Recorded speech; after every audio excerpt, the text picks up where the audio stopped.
আবার নিচের হাত দিয়ে বাজাই দিব ওই নিচের সুতা বাজাই দেওয়ার পরে এই দেখেন নিচে যখন টান দিছি। আসসালামু আলাইকুম, কেমন আছেন সবাই? আশা করি সবাই ভালো আছেন। যাই হোক, অনেক দিন ধরে ভিডিও এভাবে দেওয়া হয় না, যাই হোক সমস্যা থাকে। তবে এক ভাই দেখেন সেই চাঁদপুর থেকে চলে আসছে শুধু আমার সাথে দেখা করতে এবং কাজ শিখতে। এই যে দেখেন ভাই কিন্তু একদিনের জন্য আসছে, কারণ ভাই থাকে বাহিরে, দেশের বাহিরে থাকে। কোন দেশে থাকেন? ওমান থাকে। ভাই হলো টেইলার্সের কাজ করেন না? ভাই হলো টেইলার্সের কাজ করে। সেক্ষেত্রে ভাই এখানে হয়তো কারচুপির কাজ হয়, সেক্ষেত্রে ভাই বলতেছে যে ভাই আমার আসলে ওখানে কারচুপির কাজ হয় মাঝে মাঝে, হয়তো কিছু প্রয়োজন হয়, সেক্ষেত্রে আমি যদি কাজটা জানি সেক্ষেত্রে হয়তো আমার জন্য একটু উপকার হয়। তাই আমি বললাম তাহলে সে কাজ শিখতে হবে। তাই ভাই বললো যে ভাই আসলে আমার ওইভাবে অত সময় নাই, সেক্ষেত্রে আমি আসলে ছুটিতে আসি অল্প কদিন ধরে, ফ্যামিলি থেকে হয়তো সময় দিতে হবে। সেক্ষেত্রে বাইরে আসছে যে ভাই আমি একদিনে যতটুকু পারি আমি করি, আর এরকম একটা ফ্রেম আমি বাড়িতে নিয়ে যাই, সেক্ষেত্রে নিয়ে বাড়িতে যাই আমি ট্রাই করে আসি। সেক্ষেত্রে আসা আসলে বাড়িতে বসে যদি কেউ চেষ্টা করে আশা করি পারবেন। আশা করি আমার অনেক ধরনের ভিডিও দেওয়া আছে, সেক্ষেত্রে দেখে যদি আপনারা চেষ্টা করেন, আমি মনে করি আশা করি আপনারা চেষ্টা যদি থাকে অবশ্যই পারবেন।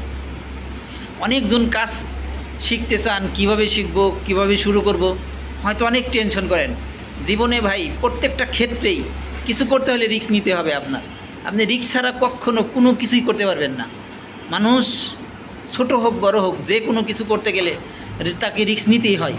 সেক্ষেত্রে আমি বলবো যদি আপনাদের অনেক আগ্রহ থাকে সেক্ষেত্রে আপনারা শুরু করে দিতে পারেন, কারণ এত কিছু ভাববার আসলে সময় যদি নেন, কারণ সেই সময়টা যাবে, সেই সময়টা আপনি কখনো ফিরে আসবে না। আর একটা কথা মনে রাখেন ভাই, সৎভাবে বাঁচতে হলে, সৎভাবে কিছু করতে হলে তাকে পরিশ্রম করতে হয়, কষ্ট করতে হয়। আর এই সৎভাবে বাঁচা, সৎভাবে কিছু করা ভাই, এটা অনেক শান্তির ব্যাপার। অসৎ পথে টাকা অনেক কামানো যায়, কিন্তু সৎ পথে অনেক কঠিন, অনেক করতে হয়। যাই হোক, আমার ভিডিওটা যারা দেখতেছেন অবশ্যই আমাকে ভালোবাসেন, ইনশাআল্লাহ আমি আপনাদের ভালোবাসি। অবশ্যই সবসময় পাশে থাকবেন, দেখবেন যে কোনো ধরনের ভিডিও পেতে আপনারা অবশ্যই আমাদের চ্যানেলটাকে সাবস্ক্রাইব করে রাখবেন, কমেন্ট করবেন, গঠনমূলক কমেন্ট করবেন। আর একটাই কথা বলি সবাইকে, সৎ পথে থাকেন, সৎভাবে চলেন, মানসিক একটা শান্তি পাবেন। অসৎ পথের টাকা ভাই কেউ চিরস্থায়ী হয় না, খায়েন না, কারণ মরতে সবারই হবে। যাই হোক, যাদের উদ্দেশ্য করেই বলি ভাই, কষ্ট করেন, থাইকেন, ভালো কিছু করেন। আর লাস্টে একজন হয়তো কমেন্ট করছিল যে ভাই কীভাবে গিফটটা দেওয়া হয়, সেক্ষেত্রে ভিডিওটা দিয়ে দিচ্ছি। সবাই ভালো থাকবেন, আল্লাহ।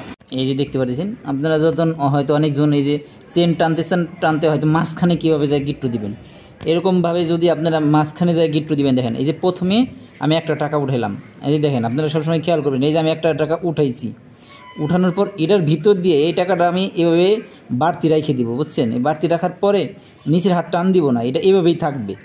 এইটা এভাবে থাকার পরে এটার ভিতর থেকে আমি আবার নিচের হাত দিয়ে বাজাই দিব ওই নিচের সুতা বাজাই দেওয়ার পরে এই যে দেখেন নিচের যখন টান দিছি তখন এটা একটু খাটো হয়ে গেছে। এই যে এই আগেরটা একটু খাটো হয়ে গেছে।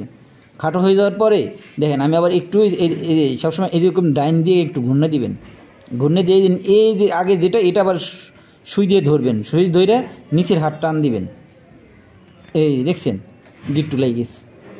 আবার দেখবেন এটা যখন আপনি নিচে নামতেছে না, তখন আবার এটার ভিতর দিয়ে আর একটা উঠাবেন, উঠে হাইরা সেম আবার এটার সাথে আলতু করে বাজায় দিবেন। বাজায় দিয়ে অত গিট দিবেন না, টান দিবেন না, এমনি করে টান দিবেন, দেখবেন যে নিচে চলে গেছে। আর চাইলেও খুলতে পারবেন না। এই যে দেখেন, আবারও দেখাই, দেখেন এবার এক টানা দেখাই দিছি। এই যে দেখে উঠাইলেন, এই যে ভিতর থেকে আর একটা উঠাইলাম, এই একটু এমনি ঘূর্ণে দিয়ে এটা একটু বাজাই দিলাম, নিচেটা আর টান দিলাম, আটকে গেছে। আবার একটু উঠিয়ে এটা আবার বাজাই দিলাম, আর না আটকাইয়া টান দিলাম, নিচে দেবে গেছে। যাই হোক, অবশ্যই ভালো লাগলে আমাদের ভিডিওটা অবশ্যই চ্যানেলটা সাবস্ক্রাইব করবেন এবং ভিডিওটা শেয়ার করবেন। যারা ফেসবুক দেখতেছেন অবশ্যই আমাদের ভিডিওটা শেয়ার করবেন। আর এই যে দেখেন যে ভাইটা আজকে সারাদিনে কত কাজ করছে একদিনে, ইনশাআল্লাহ ভালো থাকবেন সব।